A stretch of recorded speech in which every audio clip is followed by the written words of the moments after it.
Alright, so welcome to this lesson of road tripping, and I'd like to start off by saying that I learned this song many years ago, but I recently had to relearn it because, my sense of rhythm for the song wasn't really that good, and my playing was kind of sloppy, and I didn't really know exactly what notes to play, and yeah, it was overall not really that on point. So in this lesson I won't just show you the notes, but I will show you how you can learn it in a way so you don't commit the same mistakes as me. So yeah, let's stop talking and jump right into it. Alright, so let's start off by going through the 3 chords, which are E minor, but we actually voice it like this.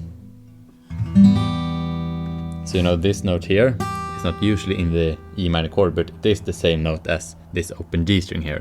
So we don't really change the chord to, even though we play it like this and the A note is excluded, so we still have an E minor chord.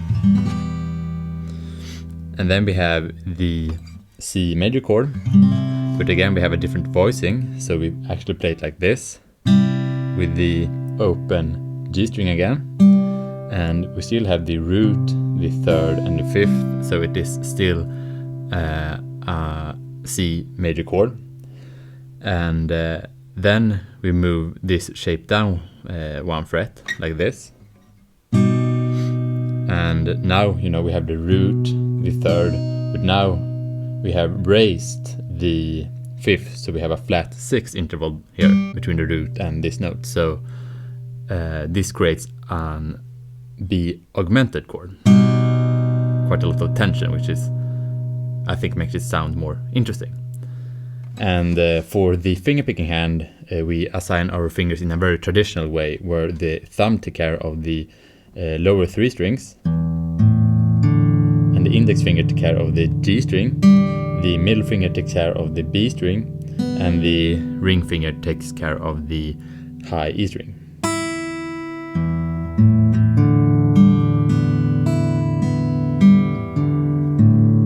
So we use this assignment of the fingers consistently in the riff.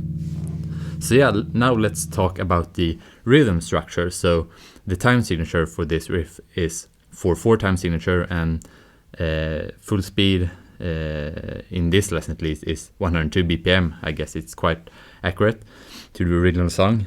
And yeah, the riff fits into 2 bars, where the E chord or the E minor chord is the first bar, the whole first bar, and the C and B augmented chord is for the other bar. And the notes are 16th notes and 8th notes, and all it means is we have 8th notes which are twice as long as the 16th notes. And to really hammer in the rhythm structure of the riff, I think it's a good idea to start off by just converting the whole riff to 8th notes and just learn that to begin with. So you have the tabs on the screen, and I thought the best way is to simply play it at different beats per minute. So we start at 65 BPM and then we work our way up.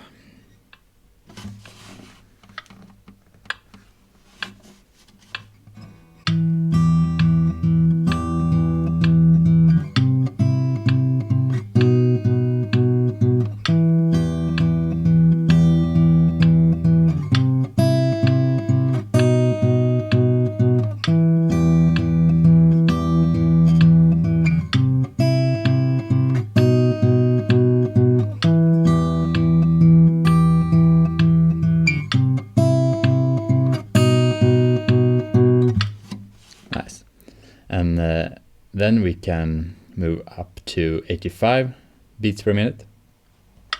Same thing.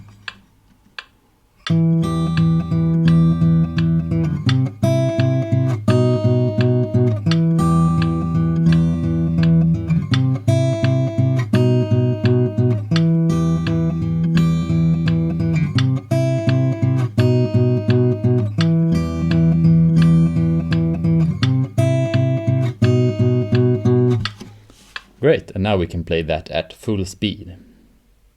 102 beats per minute.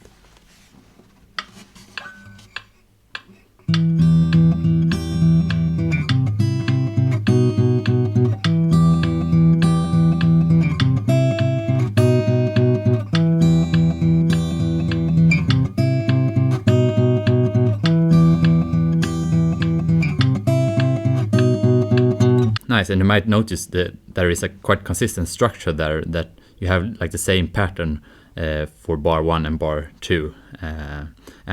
Now when we start to add in the 16th note, we will still have a similar or the same pattern. We add those notes at the same places in bar 1 and bar 2. So that is something you can kind of notice there.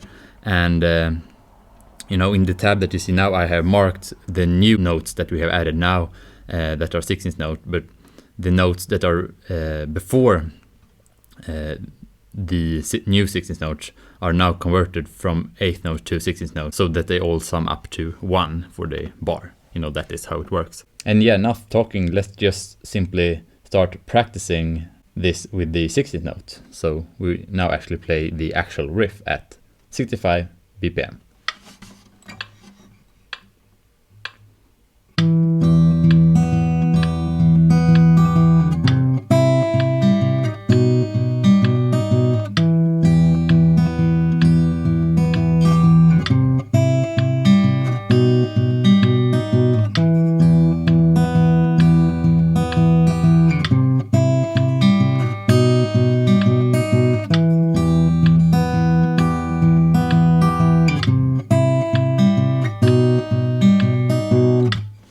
Yeah, and now let's play that at 85 BPM.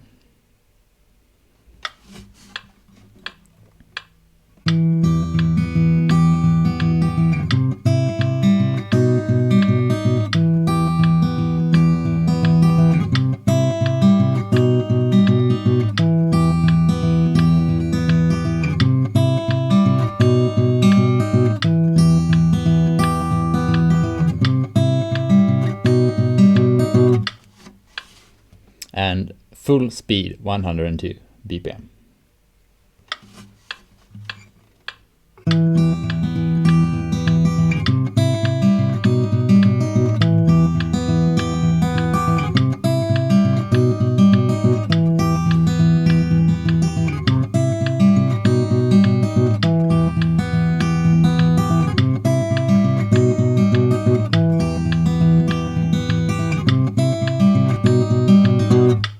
Right, so nice, play that until you can play that comfortably and you got that down in your muscle memory. And then you can start to think about the fills that he does. And he does a couple of them, but here I will focus on 2 of them. And the first one here is one that he does quite often in the original version of the song. And it seems quite simple. He just changes 1 note, and that is the second 16th note in the first bar. That might sound confusing, but all he really does is, you know, this note that comes now. Instead of playing the open string here, he plays the 5th fret on the high E string, and that is really all that you change.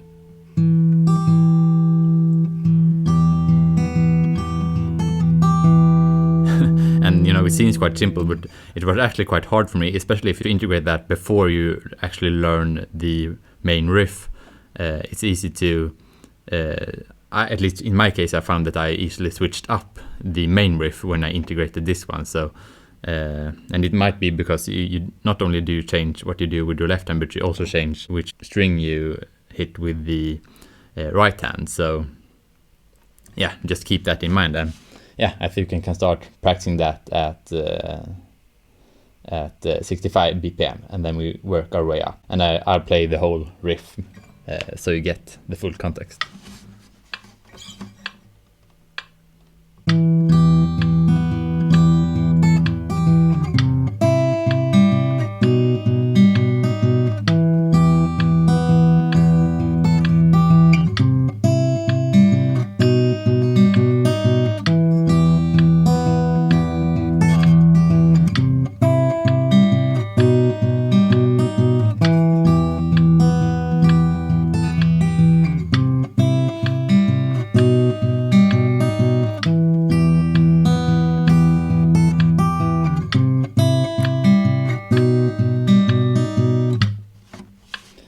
Nice, and then now 85 beats per minute.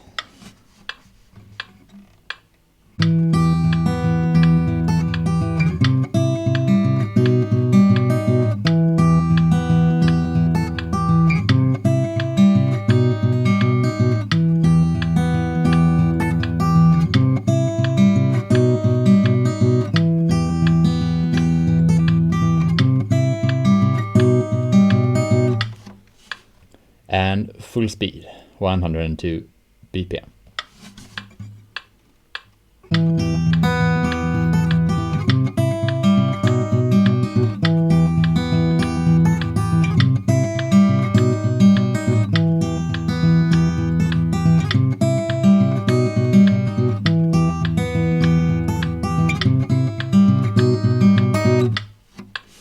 Okay, great. So now on to the other fill, which is a fill that he only does once, but you can hear it very, very clearly. So that is why I thought I would cover it. And that is simply a slide from the 4th fret of the B string to the 8th fret of the B string, and then he plays that note together with the 7th fret of the high E string.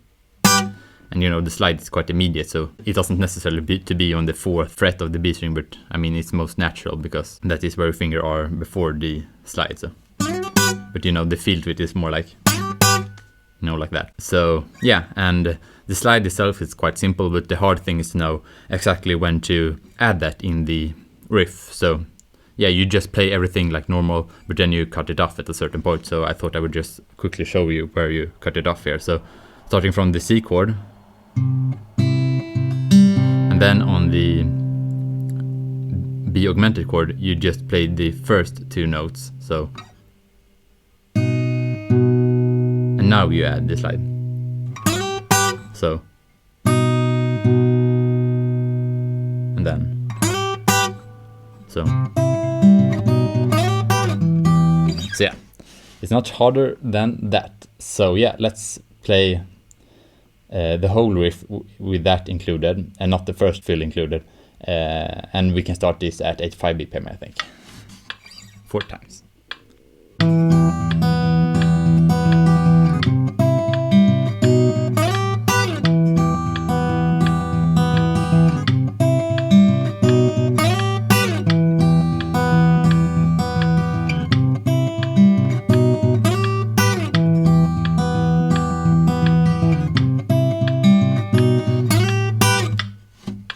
And 102 BPM.